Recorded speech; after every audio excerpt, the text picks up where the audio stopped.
फिर हमें नुकसान क्या हो रहा है कि जो पोर्ट कासिम में जो चार्जेस लेने थे वो नुकसान हो रहा है, यानी $5 लाख फी। कैपेसिटी पेमेंट भी तो हमें फिर भी भरना पड़ेगी ना, कैपेसिटी पेमेंट हमें देनी पड़ेगी। हमाकत की इंतहा इससे बड़ी कोई नहीं होगी। लेकिन जो एलपीजी इंपोर्ट लॉबी है ना बहुत पावरफुल है। बल्कि मुझे कह लेने दीजिए बहुत ही पावरफुल है, बहुत ही आजकल ब्रैकेट डे को तेजी के साथ आगे बढ़ाने के अंदर, और 2028 में सोने और कॉपर की प्रोडक्शन स्टार्ट करने के वाले से सबसे बड़ा क्रिटिकल माइलस्टोन अचीव हो गए। वेव्स और मैं हूं सुहेल इकबाल भट्टी। आज आपको बताएंगे कि पाकिस्तान एनर्जी ट्रैप में कैसे आया, और उस एनर्जी ट्रैप में आने के नतीजे में जो हमारी मकामी गैस है उसको हमें जबरी तौर के ऊपर बंद रखना पड़ा है, और अब तक हमें कोई $350 मिलियन से ज़्यादा का नुकसान हो चुका है, क्योंकि दरामदी गैस ज़्यादा है, गैस की खपत कम हो चुकी है, और जो पाइपलाइन है वो बिल्कुल इस लेवल पर पैक हो जाती है कि लगता है किसी भी वक्त फट सकती है। तो जिसके नतीजे में मकामी गैस को बंद कर दिया जाता है, महंगी गैस को बेचा जाता है, फिर भी जो LNG है वो नहीं हमसे बिक पा रही। और कतर के साथ भी हमारा एग्रीमेंट है, और एक और private company international company NI के साथ भी मुआहदा है, जो कि बहुत कम दाम के ऊपर किया गया था। अब मजबूरन हमें वो कार्गो हर माह आर्मी मार्केट में फ़रोख्त करना पड़ रहा है, ताकि चूँकि गैस बिक नहीं पा रही, और उसको बेचें ताकि हम डिफ़ॉल्ट ना करें, और उससे भी कुछ ना कुछ डॉलर्स हम कमा रहे हैं, और मज़ीद भी इस साल 5-6-7 हम कार्गो शायद और भी बेचने में कामयाब हो। लेकिन सवाल यहाँ पर ये है, क्या वाकई पाकिस्तान की मार्केट के अंदर गैस की खपत नहीं बढ़ सकती? ये किसी बाय डिज़ाइन गैस की खपत को इंतहाई महदूद कर दिया गया है? कौन से नासर इसके कार फरमाए हैं? किसका इंटरेस्ट है इस सेक्टर के अंदर? इसके ऊपर बात करेंगे, और इसके साथ आपको बताएंगे कि मादनियात के शोबे के अंदर जहाँ पाकिस्तान बहुत तेज़ी के साथ तरक्की कर रहे हैं, वहाँ पर पाकिस्तानी कंपनियों ने मादनियात के शोबे में, रेकोर्डेड गोल्ड एंड कॉपर के शोबे के अंदर एक बहुत बड़ी कामयाबी हासिल की है। और ये ऐसी कामयाबी है कि दुनिया भर के अंदर मिनरल के शोबे के अंदर, माइनिंग के शोबे के अंदर इतनी बड़ी कामयाबी किसी मुल्क को, किसी कंपनी को नसीब नहीं हुई। और ये कामयाबी है $3 अरब से मुतल्लिक। कैसे हमने $3 अरब की फिनेंसिंग हासिल करने की कामयाबी हासिल की, और पहली मरतबा ये नामुमकिन का मुमकिन कैसे हुआ? तो इसके ऊपर बात करने के लिए मेरे साथ मौजूद हैं one and only Syed Khalid Mustafa साहब। खालिद साहब, आपका बहुत शुक्रिया।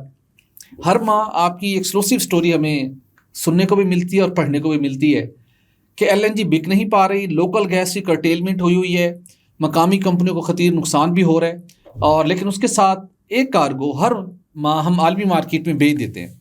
मैं भी बड़ा खुश था, चले अच्छा जनाब के पाइपलाइन के ऊपर बड़ा प्रेशर था, लाइन पैक बढ़ रहा था, और हम आलमी मार्केट में बेच देते हैं, और जिस प्राइस के ऊपर हमने ख़रीदना था उससे कुछ बेहतर प्राइस पर बेच रहे हैं। और मेरी पेट्रोलियम के मुख्तलिफ हुकाम से भी मुलाकातें, वो भी बड़े खुश हैं, बड़े कंफर्टेबल है, जनाब देखो $100 कमा रहे हैं, और हम कोई $500-600 मिलियन शायद इस साल में हम कमा लेंगे कि कार्गो बेच के ना। वो LNG जो हमने ख़रीदनी थी अपनी इंडस्ट्री को चलाने के लिए, अपने पावर प्लांट्स को चलाने के लिए, तवानाई की किल्लत को दूर करने के लिए, अब मजबूरन हमें बेचनी पड़ रही है। अब जो हालिया कार्गो हमने बेचा है, ये किन कंडीशंस पर फ़रोख्त किया है, और हमें इससे क्या फ़ायदा हो रहा है? बट साहब बहुत शुक्रिया, बड़ा पर्टिकुलर क्वेश्चन है आपका। लेकिन आज आप बहुत ही प्यारे लग रहे हैं, आपका कोट का जो रंग है ये मुझे डिफरेंट लग रहा है आज, और काफ़ी कैप्टिवेटिंग पर्सनैलिटी है, शर्ट भी बड़ी शानदार है आपकी आज। अच्छा, कल मुझे आपका कोट बड़ा अट्रैक्ट किया था, आप तो देने पे मादा हो गए थे, लेकिन मैं इसके बटन बंद कर लेता हूँ फिर। नहीं, आपको जितना पसंद आया हुआ जी। नहीं बहुत ज़बरदस्त है। अच्छा चले, और ये जो है ना ये चेंज करते रहा करें, बहुत ज़बरदस्त की आज लग रहे हैं आप माशाल्लाह। उसकी बुनियादी वजह ये कि आज मुझे बड़े अहम कन्वेंशन में जाने का मौका मिला। अच्छा। तो वहाँ पर जाना था, और वहाँ पे काफ़ी पैदल भी चलना था। अच्छा। जब सूरज गर्मी बरसा रहा था, तो फिर मैंने ऐसे लाइट कोट का इंतखाब किया कि जहाँ पे गर्मी का भी मुकाबला किया जा सके, और उस ओवरसीज पाकिस्तानी कन्वेंशन को भी अटेंड किया जा सके। ये अलग बात है कि वहाँ पे उत्थे साढ़े नाल होया की, अच्छा, ये अलग कहानी है। चलो इसी प्रोग्राम में आखिरी हिस्से में सुनेंगे आपसे। अच्छा भट्टी साहब, आपने जो फरमाया ना जी कि हमारा LNG और एनर्जी ट्रैप में फंसे हुए, बिल्कुल फंसे हुए। उसकी मेन वजह यह है कि जो LNG का सारे जो हमने एग्रीमेंट्स किए थे, और LNG पाइपलाइन बिछाई, फिर LNG टर्मिनल 2 हमने लगाए, वो सिर्फ़ और सिर्फ पाकिस्तान के पावर सेक्टर के लिए लगाए थे जी। पावर सेक्टर जो है वो ख़रीद नहीं रहा जी, जितनी रिक्वायरमेंट है उतनी नहीं खरीद रहा, जिसके लिए लगाए गए थे वो LNG नहीं खरीद रहा। 4 पावर प्लांट्स भी लगाए, तो चारों जो है ना वो फुली फंक्शनल नहीं है, ठीक है ना। अभी मैंने कल देखा है, डाटा वगैरह देखा है, तो कल उन्होंने 530 MMCFD के हवाले से यानी कि अपनी कंजम्पशन बढ़ाई है। उसकी मेन वजह ये है कि हमारे हाइड्रो जनरेशन जो है ना नेग्लिजिबल है, हमारे जो है डैम जो है वो डेड लेवल पे है, पानी है नहीं है, हाइड्रो मजबूरन चलाना पड़ रहा है, वरना खतरनाक लोड शेडिंग होगी और लोग कहेंगे जनाब इधर टैरिफ काट करके तो बिजली गायब करती जी। नहीं, अगली बारी फिर शायद टैरिफ बन जाए क्योंकि RLNG महंगी पे एग्जैक्टली। अच्छा, पता कोई नहीं मामला क्या होता है, खतरे की घंटी है, ये भी खतरे पर ये ना डराएं खाली साहब, हम तो अभी उसको अब उसकी चाशनी उसको एंजॉय कर रहे हैं कि 7 रुपए 41 पैसे टैरिफ कम हो गए जनाब। हाँ, हमारी भी यही उम्मीद है क्योंकि वो इकोनॉमिक जो स्टेबिलिटी आई है उसका इम्पैक्ट ज़्यादा आ रहा है। एनी हाउ, बात यह है कि जी हमारे से LNG कंजम्पशन जो है ना वो तकरीबन ड्रॉप हुई है 150 MMCFD पर मंथ। ठीक है ना, उसकी क्या वजह है, वो कंजम्पशन क्यों ड्रॉप होने दी हमने, उसकी वो हमें चाहिए था कि हम एवेन्यूज़ वगैरह जो है मज़ीद जो है एक्सप्लोर करते और उसकी खपत को बढ़ाते। लेकिन ये जो हमारी गैस कंपनीज है ना, इनका मॉडल ही नहीं है, या वापडा का भी मॉडल नहीं है, डिस्कोस का भी मॉडल नहीं है कि वो मार्केटिंग करें, अपने बिजनेस प्लान को बढ़ाएं, अपनी इलेक्ट्रिसिटी के लिए वो मार्केटिंग करें, यार हमारी इलेक्ट्रिसिटी इस्तेमाल करें। ना उनका मॉडल ये है, ना ही गैस वालों का मॉडल ये है, यार आप हमारी गैस इस्तेमाल करें ना। अगर मैं घर बना रहा हूँ ना तो गैस वालों को पहले पहुँचना चाहिए। जैसे मैं वहाँ पे अगर घर बना रहा हूँ तो कई लोग जो है ना मुझे वेंडर्स आके पूछ जाते हैं कि यार ये आपने एल्यूमिनियम की अलमारी लगानी है या कौन सी लगानी है, हम आपको टाइल्स की जरूरत है, हम टाइल्स सप्लाई करते हैं आपको, तो वहाँ पे पहुँचना चाहिए ना गैस वालों को। तो गैस वाले कहते हैं नहीं नहीं नहीं, 17% हमें मिल रहा है ना जी एसेट्स पे, हमें क्या ज़रूरत है, हम तो बाबूज हैं, हम तो पढ़ लिख के आए हुए हैं, हमें तो कमरे से क्यों बाहर निकले, AC वाले कमरे से क्यों निकले, हम क्यों मार्केटिंग करें, हम क्यों गैस की कंजम्पशन को बढ़ाएं। लोग अगर अप्लाई करते हैं तो है ना, हमारा एक पूरा हमने ले डाउन प्रोसीजर बनाया हुआ है ना, बड़ा एक करप्शन पे एक पूरी दीवार है, पूरा एक माफिया वहाँ पे उस बिल्डिंग में काम करता है और वो कहते हैं जी इतने पैसे दो तो अज ही थोड़ी गैस ला देने, नहीं तो तुसी रुलते रहोगे। तो आम आदमी जड़ा रुलता रहिंदा वे, साल हर साल रुलता रहिंदा वे, जो वो पैसे देंदा वे नाल ही गैस लग जाती है। तो गैस जब आप मार्केटिंग नहीं करेंगे तो गैस की कंजम्पशन कैसे बढ़ेगी। बेशुमार एप्लीकेशंस पड़ी हुई हैं लाखों की तादाद में, और फिर बेशुमार हमारी हाउसिंग सोसाइटीज़ बन रही हैं। आप वहाँ पे RLNG दें, ठीक है ना। 100 MMCFD RLNG वहाँ पे अगर चली जाती है तो हमें ये जो सस्ती गैस हमें बेचने पे हम मजबूर हो गए हैं, तो वो हम ना करते, वो पूरे का पूरा टोटल बेनिफिट लेते। आपने फरमाया ना कि हमें $500 मिलियन का पूरे साल में शायद हो जाए 11 LNG कार्गो बेचकर, लेकिन ये भी तो देखें ENA को भी तो इतनी फ़ायदा हो रहा है ना जी। बिल्कुल ऐसे, ठीक है ना, उससे हो सकता है उससे ज्यादा हो रहा, वो जो हम फायदा हमसे होना तो उससे ज्यादा फायदा उनको हो रहा है, क्योंकि उस प्राइस से ज्यादा प्राइस के ऊपर फिर उसकी ट्रांसपोर्टेशन कास्ट कम होगी जी। बिल्कुल, वो नहीं लेके आ रहा इधर जी। बिल्कुल ऐसे, ठीक है ना। फिर हमें नुकसान क्या हो रहा है कि जो पोर्ट कासम में जो चार्जेस लेने थे वो नुकसान हो रहा है, यानी $5 लाख फी। कैपेसिटी पेमेंट भी तो हमें फिर भी भरना पड़ेगी ना, कैपेसिटी पेमेंट हमें देनी पड़ेगी। फिर वो जो हमें रेवेन्यू जो टैक्सेस वगैरह लगाते थे वो नहीं, जो मार्जिन मिलते थे वो भी नहीं मिल रहे, तो अल्टीमेटली हमें नुकसान भी हो रहा है। ये ठीक है, लेकिन ये तरीका नहीं है जो बाबूज ने ढूंढा हुआ है। बाबूज को चाहिए कि वो हमारे लोगों के पास बहुत ज़्यादा कनेक्शंस के लिए उन्होंने अप्लाई किया हुआ है, आप उन्हें RLNG के रेट पे दें। वैसे भी आप RLNG के रेट पे दे रहे हैं। ज़्यादा दरखास्तें पेंडिंग है नए गैस कनेक्शंस के लिए। और अच्छा, एक और मैं इसमें हमाकत का दर्जा देखिए, हमाकत की इंतहा इससे बड़ी कोई नहीं होगी। इन्होंने एक गवर्नमेंट एक पॉलिसी मंजूर करवाई थी कि आप डोमेस्टिक सार्फिन को RLNG का कनेक्शन दे सकते हैं, बड़ी अच्छी बात है। हमाकत की इंतहा देखिएगा, लेकिन ये RLNG का कनेक्शन आपने वहाँ पर देना है जहाँ पहले से नेचुरल लोकल गैस का कनेक्शन या सिस्टम मौजूद नहीं है। बिल्कुल ऐसे ही। अच्छा, सर पकड़ के इंसान बैठ जाए कि फॉर एग्जांपल बेशुमार ऐसे घर हैं, बेशुमार ऐसी सोसाइटी, इस्लामाबाद की मैं बात कर लेता हूँ, G13 है, G14 है, और भी सेक्टर्स हैं जहाँ पे SNGPL का नेटवर्क बिछा हुआ है, लेकिन वहाँ पे सैकड़ों नए घर बने। अच्छा, आप नया मीटर लगाएं, और शुरू में SNGPL ने कुछ जगहों पे प्रैक्टिस की भी थी, लेकिन इस पॉलिसी ने आकर सब कुछ सबोटाइज कर दिया। अब वहाँ नेटवर्क मौजूद है, अब आप लोकल गैस की रेट के ऊपर नहीं दे सकते, वहीं पे वही मीटर लगना है, वही सिस्टम लगना है, आपकी गैस बिक जानी, आप उसको RLNG चार्ज कर लें। उन्हें कहा नहीं, ऐसे कस्टमर को नहीं देनी, नई लोकेलिटी नई स्कीम। अच्छा, उसका मतलब है कि SNGPL जाएगी, फॉर एग्जाम्पल एक हाउसिंग सोसाइटी है, वहाँ पर 5000 घर बनने और अभी 50 बने, और 5000 को बनने में 5 साल लगेंगे। सही है। अब SNGPL उन तमाम जगहों पहले पाइपलाइन नेटवर्क डाले और 20 कनेक्शन दे, नामुमकिन है वो भी हाथ पे हाथ रख के बैठे हुए हैं, चलो जान छुट्टी साड़ी। बिल्कुल सही। भाई अगर आपने आरएलएनजी पे कनेक्शन देने हैं जो 3-3.5 लाख सेटल वहां दें, सेटल्ड एरिया में दें, आपका नेटवर्क है जी, आप उन्हें दें। लेकिन इन्हें ये डर लगता है ना जी, जब हम उन्हें कहेंगे आपको आरएलएनजी कनेक्शन मिल रहा है तो वो जो कस्टमर है वो कहेगा कि मेरे साथ वाले घर में वाले को तो दूसरा मिल रहा है, लिहाजा मेरे साथ डिफरेंशियल ट्रीटमेंट हो रही है, और वो शायद कोर्ट में चला जाएगा। लेकिन वो बांड भरवाते हैं, अच्छा चला भी जाएगा, मसला हल तो हो जाएगा ना। आप दो डॉक्टर मुसद्दिक मलिक साहब थे, पीडीएम के दौरे हुकूमत भी, इतने बड़े वो माशाल्लाह साइंटिस्ट थे, वो भी इस चीज को लेकर बैठे रहे। उसके बाद अली परवेज मलिक साहब आए, शायद ये कोई हिलजुल करें, पॉलिसी चेंज करें यार खुदा के लिए। बस सर मैं ये भी इनके बारे में बता दूंगा कि ये भी इतने ज्यादा वाइब्रेंट साबित नहीं होंगे ये मिनिस्टर साहब भी जो है। उसकी खास मेन वजह है, खुदा के लिए ये बात मत कहें। नहीं पूछे क्यों? हाँ जी बताएं। मुझे पिछले 15-18 साल का तजर्बा आपके साथ, जब नई गवर्नमेंट आती थी ना, मैं अपने व्यूअर्स को एक आइडिया अपना एक्सपीरियंस शेयर करने लगा हूँ। गवर्नमेंट बनती थी तो मैं जनाब आपको कॉल करता हूँ हर मरतबा, खालिद साहब नवी गवर्नमेंट आ गई है, पिछली को जान छूट गई, कैसा परफॉर्म करेंगे? आप एक अपना तज्जिया से दे देते हैं जिसके अंदर आप एक तस्वीर खींच देते हैं ऐसे होंगे, और फिर वैसे ही होता है। और हर दफा वो तस्वीर आपकी बड़ी हॉरिबल होती है। बिल्कुल। हुण तुसीं फिर अली परवेज मलिक साहब के बारे कह रहे हो कि वाइब्रेंट नहीं है, कोई चंगी तस्वीर खींचो ताकि कुछ चंगा काम करने जी। देखें जी, आज उनके पास मौका है। अगर आज ईसीसी की मीटिंग में वो रिफाइनरीज को बेल आउट करवा देते हैं, और जो उनका जो है IFEM जो है वो उनको दिलवा देते हैं, तो उनका जो लॉस है वो कोप विद हो जाएगा। अगर वो नहीं करा पाते फिर आप उनके मोतरफ हो जाएंगे। नहीं, मैं इसके अलावा भी जो उनका सेल्स टैक्स एग्जम्पशन का इशू है वो भी रिजॉल्व करें। अच्छा, सारे मसले होंगे फिर आप मोतरफ होंगे। मैं मोतरफ हूँगा। लेकिन आपने जो बात की है ना LNG के हवाले से कि LNG की कंजप्शन जो है वो क्यों बढ़ाने में नाकाम हुए, इसकी एक और वजह मैं आपको बता दूँ। एक तो ये है कि ग्रोथ नहीं हो रही, समझ आ रही है, लेकिन एक और वजह है, वो है LPG import lobby. Plus smuggling भी डाल दीजिएगा इसमें। स्मगलिंग भी ठीक है, स्मगलिंग भी है, लेकिन जो LPG इंपोर्ट लॉबी है ना जी, ये बड़ा देखें इनका बड़ा इंपॉर्टेंट रोल है, बहुत पावरफुल है। अब वो LNG को मुझे कह लेने दीजिए, बहुत ही पावरफुल है, बहुत ही आजकल। तो कहने का मतलब ये है कि इनको लगाम दें। एक आपके पास ऑप्शन है, आप बड़ी अच्छी सोसाइटी में आपने घर बनाया है, तो आपके पास गैस नहीं है, तो आप क्या करेंगे?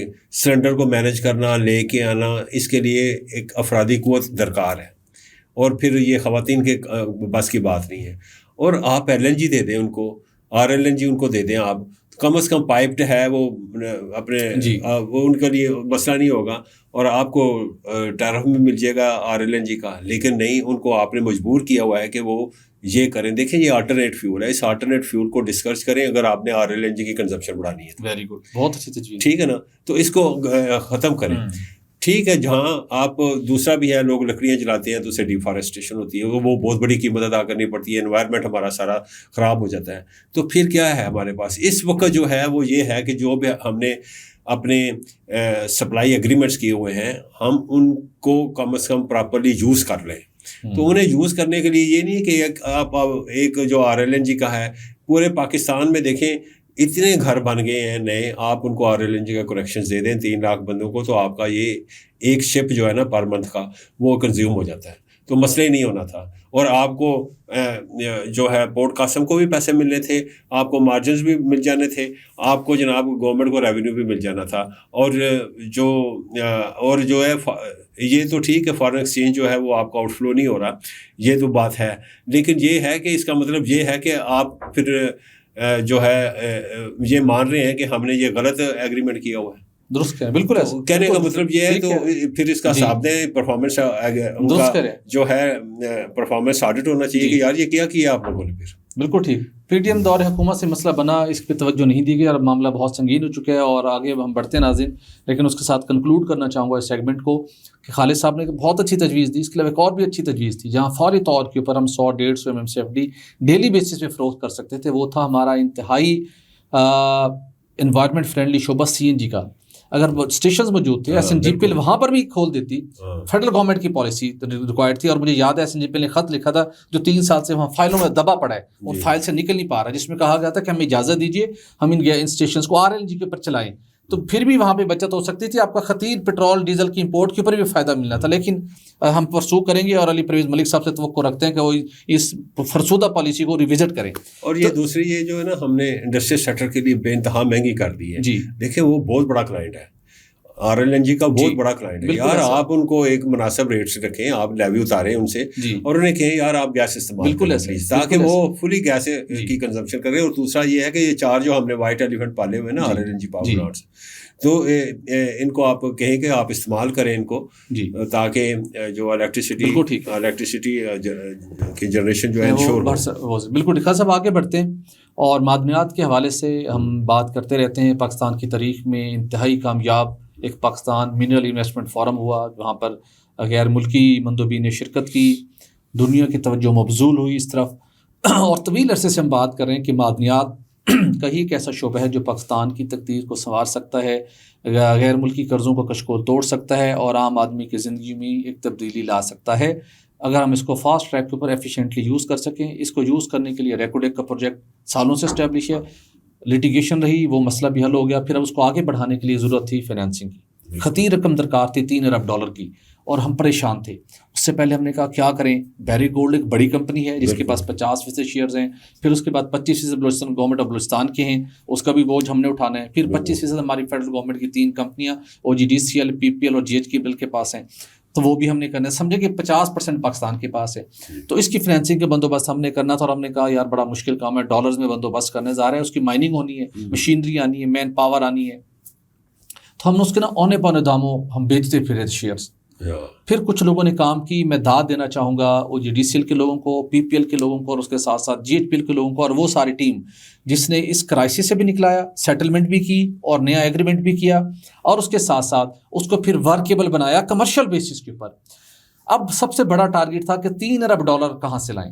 बिल्कुल ठीक है, और इंटरनेशनल लैंडर्स मौजूद हैं। अब जो पाकिस्तान ने मुख्तलिफ मनसूबों के लिए जब इंटरनेशनल लैंडर्स के पास जाता है तो माजी के अंदर हम एक सॉवरन गारंटी देते रहे। जब आप वो देते हैं तो IMF से भी आपने एक आपकी लिमिट है, वो कहते नहीं भाईजान खैर है पिछले तुझे हालात ठीक नहीं, चलो बैजो आराम नाल, वो नहीं मिल सकती। बड़ी परेशानी थी कि होगा क्या। फिर किसी ने कहा यार इसके ना $500-600 मिलियन हम ऐसे जनरेट करते हैं कि शेयर्स इसके बेच देते हैं 10-12% ना। इन कंपनी के कुछ लोगों ने बड़ी विजडम के साथ इस मामले को रजिस्ट किया। उन्होंने कहा जी वेट करें, सब्र करें, वेट करें। एक दोस्त ममालिक के साथ बातचीत भी चलती रही।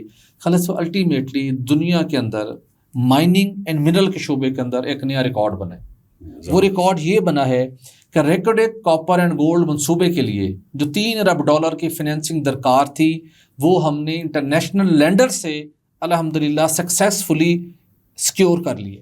माशाल्लाह माशाल्लाह। अच्छा, एक तो मेरे लिए ये बड़ी खबर थी, लेकिन अगली जो अच्छी खबर सुनिए, वो जो मैं उन लोगों को कहना चाहूँगा, उन तनकीद करने वाले लोगों को, बदखाहों को और पाकिस्तान के बारे में हर वक्त नेगेटिव सोचने वालों को, खुदा के लिए वतन अजीज़ के बारे में नेगेटिव मत सोचिए। हमें गलतियाँ मौजूद हैं। हम उनको जब बेहतरी का सफ़र शुरू करते हैं, आप फतवे दे देते हैं कि ये तो हम कर ही नहीं सकते, ये तो कुछ होगा नहीं, ये हम तो हैं ही नाकाम, हमारी तो कैपेसिटी नहीं है। बिल्कुल ऐसा नहीं है खालिद साहब। वही 3 कंपनियां जिनके ऊपर माजी में करप्शन के स्कैंडल्स बनते थे, इनएफिशिएंसीज आती थी, उनकी गैस एंड ऑयल की प्रोडक्शन कम हो रही थी, कुछ करती नहीं थी।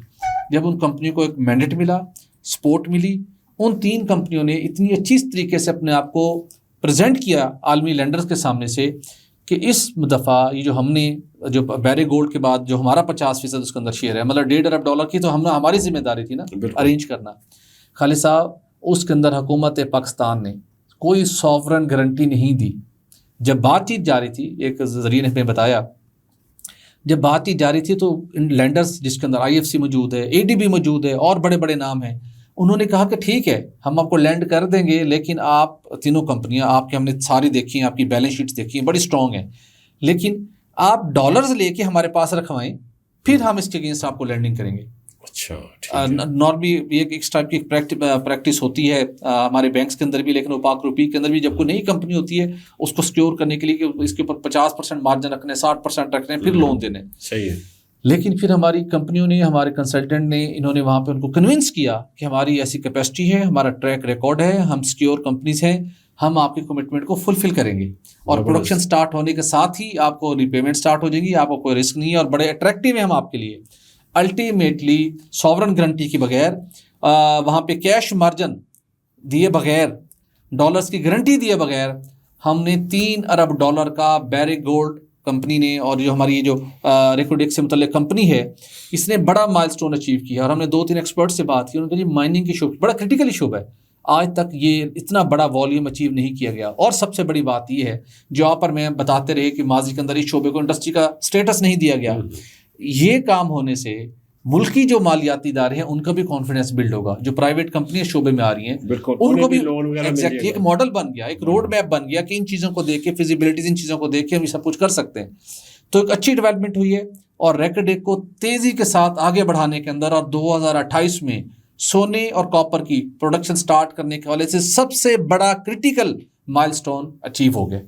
बिल्कुल, ये आपने बिल्कुल बजा फरमाया। जो फिजिबिलिटी जो इन्होंने मंजूर की है और उसके हवाले से जो हमें जो इतलात मिली हैं वो बहुत ही माइलस्टोन बेसिकली वो था, और वो ही एक फर्स्ट स्टेप था जिसने उस चीज़ को रोका कि यार हमें अपनी इक्विटीज़ जो है ना अभी सरेंडर नहीं करनी चाहिए, this is not the proper time. तो वो भी उन्होंने अपने जो हमारे जो डिसीजन मेकर्स हैं उनको उन्होंने बताया, बड़ा टैक्टफुली बताया। और वैसे भी हमने अपने प्रोग्राम्स में भी कई दफ़ा जिक्र किया है कि ये बेहतर है कि हमारे ये प्रोवन रिजर्व्स हैं, विजिबिलिटी भी आ गई है, सब कुछ हमारे पास है, तो हम क्यों इसमें से शेयर जो है ना डाउनलोड करें किसी और मुल्क को। ये हम खुद कर सकते हैं और हमारे पास लिक्विडिटी का भी कोई ऐसा इशू नहीं है। और देखें अल्हम्दुलिल्लाह इन तीनों जो कंपनीज हैं उनकी बैलेंस शीट्स बड़ी शानदार है, आला है। और वो उन्होंने अभी OGDCL ने अभी 238 बिलियन रुपीस का प्रॉफिट बनाया था, तो उन्हें कोई ऐसा इशू नहीं है। ऐसे PPL भी है और ऐसे ही GHPL का भी बड़ा प्रॉफिट है, तो कोई ऐसा मसला नहीं है। इनका प्रॉफिट को, उनकी बैलेंस शीट को देखते हुए IFC ने और ADB जैसे इदारों ने उन्हें लोन देने में रजामंदी जाहिर कर दी है। ये बहुत ही अच्छी डेवलपमेंट है और मैं समझता हूँ कि जब ये प्रॉपरली जब प्रोडक्शन शुरू होगी तो 750 मिलियन डॉलर जो हैं वो इन्हें मिलेंगे और उसमें से काफ़ी ख़तीर हिस्सा जो है वो हमारे बलूचिस्तान के भाइयों पे भी लगेगा। वहाँ पे भी जो उनकी तकदीर जो है और उनके जो वहाँ के जो हालात हैं बेहतर होने शुरू हो जाएंगे और वहाँ पे एम्प्लॉयमेंट जनरेट होगी, वहाँ के लोगों को पढ़ना नसीब होगा, वहाँ पे और इंडस्ट्री लगेगी, एजुकेशन इंस्टीट्यूशंस होंगे, मेडिकल फैसिलिटीज़ उनके लिए होंगी। तो मेरा ख्याल में ये बहुत बड़ा एक पैराडाइम शिफ्ट आ रहा है मिनरल सेक्टर में। बिल्कुल ठीक। तो मैं समझता हूँ कि ये बड़ी ज़बरदस्त बात है। बिल्कुल ठीक, बिल्कुल ठीक। ये यकीनी तौर के ऊपर नाज़रीन बहुत ज़बरदस्त बात है और हम तवक्को करते हैं कि माइंस एंड मिनरल का शोबा पाकिस्तान की तकदीर संभालेगा और हमारी जो मकामी कंपनियां हैं, NRL है और बहुत सी कंपनियां, OGDCL। बट साहब थोड़ा ये भी हमें बताएं कि जो आज आपने सेमिनार में गए हैं, बड़ा इंपॉर्टेंट सेमिनार था, ओवरसीज़ पाकिस्तानीज़ का फोरम था, तो यहाँ पे चीफ ऑफ आर्मी स्टाफ ने और ख़ासकर प्राइम मिनिस्टर साहब ने क्या कहा है उनको, क्योंकि उनका बहुत कंट्रीब्यूशन है पाकिस्तान के हवाले से। उनकी रेमिटेंसेस माशाल्लाह इस दफ़ा 38 बिलियन डॉलर्स को टच करेंगे। बिल्कुल ऐसा। तो ये थोड़ा सा मेरे बिल्कुल खास साहब ये ज़हन में था, वहाँ बड़ी डिटेल डिस्कशन हुई, बड़ी तादाद के अंदर पाकिस्तानी यहाँ पर पहुँचे, जनाब कन्वेंशन सेंटर खचाखच भरा हुआ था, अगरचे कि वहाँ काफ़ी मिसमैनेजमेंट भी हुई, लेकिन आर्मी चीफ ने, प्राइम मिनिस्टर पाकिस्तान ने, उसके बाद ओवरसीज़ पाकिस्तानी फाउंडेशन के चेयरमैन ने जो हौसला अफजा बातें की और जो पाकिस्तानियों को एक नई विजन दी ओवरसीज़ पाकिस्तानियों को, और जो उनके किरदार को तस्लीम किया है और जो आने वाले दिनों में ओवरसीज़ पाकिस्तानी पाकिस्तान के अंदर अपना किरदार अदा करते हुए दिखाई देंगे और बैरून मुल्क वो उनमें हमें क्या चेंज एक्सपेक्ट कर रहे हैं, इसके ऊपर बहुत तफसील के साथ हम बात करना चाहते हैं। चूँकि आज के हमारे शो का टाइम काफ़ी एक्सीड हो चुका है, तो हम इसको कल पे छोड़ते हैं, कल इसके ऊपर हम बहुत तफसील के साथ बात करेंगे। तो नाज़रीन आज के लिए इतना ही, हमें दीजिए इजाज़त, अपना रखिएगा ख्याल, हमारे चैनल को लाइक और सब्सक्राइब करना मत भूलिएगा। अल्लाह हाफिज़।